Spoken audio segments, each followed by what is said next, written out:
Today in this video we are going to the longest bridge in Cambodia, in Prey Veng Province, province number 3 of the Cambodia Travel Series, and we are going on this guy. This is a gravel bike, the ultimate freedom machine. But what is a gravel bike? This to you might look a lot like a road bike, but there's a few subtle differences that make it ideal for riding both on-road and off-road, as well as for going on shorter distance and longer distance trips. You've probably noticed the slightly wider tire clearance to make way for fatter off-road tires. Also, the frame geometry is more relaxed. There's a shorter top tube and longer head tube. This lowers your center of gravity, offering higher stability and greater comfort over long distances, but also the ability to ride more technical terrain. I use this bike to run all kinds of errands. I've also tested out this guy with the early morning road riders. It's a little on the heavy side, but had no issues keeping up. I've also gone on big multi-day bike packing adventures where I've latched on all the necessary gear, and I have a full video coming on that very soon. And today in this video, we will put it to the ultimate test on some of Cambodia's finest gravel as we cycle 130 kilometers down south to Cambodia's most majestic bridge, Tsubasa Bridge.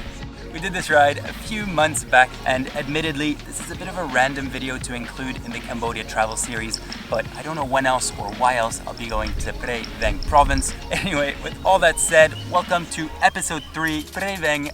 Let the adventure begin. We started before sunrise to get in some distance before the heat picked up. Sorry, buddy. Hi, morning. Good morning.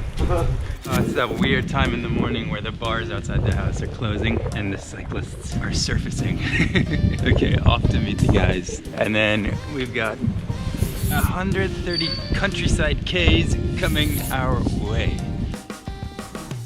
After meeting up, we made our way to the river crossing ferry, and that's one of the best things about living in Phnom Penh. Within 10 minutes, you can take a ferry across the Mekong River and leave the chaotic Cambodian capital and find yourself deep in the countryside. From there, we started pedaling south, snaking down along the Mekong. And we're well underway, 22 kilometers in, perfect conditions, 25 degrees, very overcast. Good company.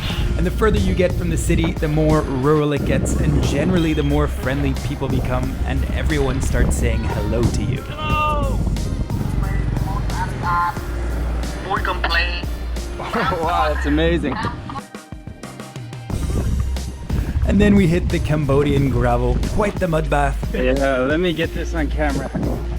Jesus. Caked, thick with mud. Can't tell you how far we are. Too much mud on the computer. Mud riding holding up pretty good. Look at that.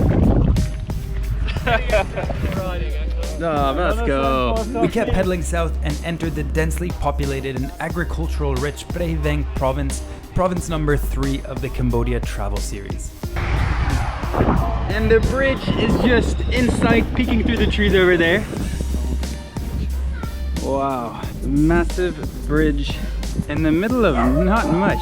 The contrast between this and this.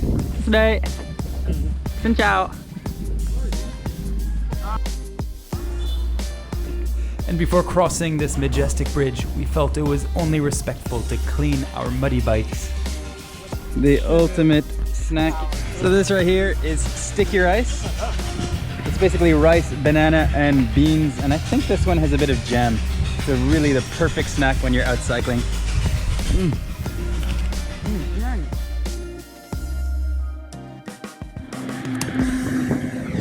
We're just about approaching the Tsubasa Bridge.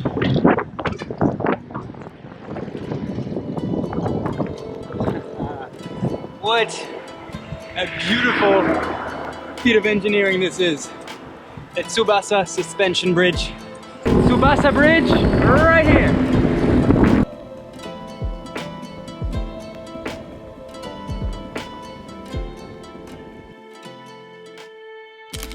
The Tsubasa Bridge links Phnom Penh with Ho Chi Minh City in Vietnam, and it is the longest bridge over the Mekong in Cambodia at 2,215 meters in length. And it really is a beautiful suspended structure which has become quite the landmark in Cambodia. And Tsubasa is the Japanese name for wing, It has a Japanese name because it was donated by the Japanese government, and I presume it has this name because it has a very similar design to the Tsubasa Bridge in Yokohama Bay, which links Tokyo to the Yokohama port in Japan.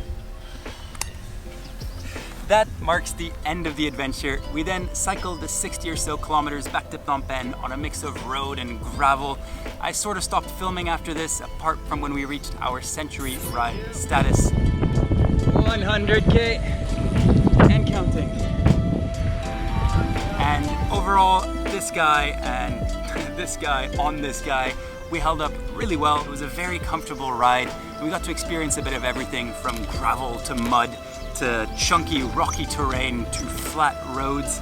And I really hold it to be true that this is the perfectly adapted bike for Cambodian terrain, and I really wish there were more in the country. I really think it's only a matter of time before gravel biking takes off, and I really hope so, because I would like to see the gravel grinding wolf pack grow.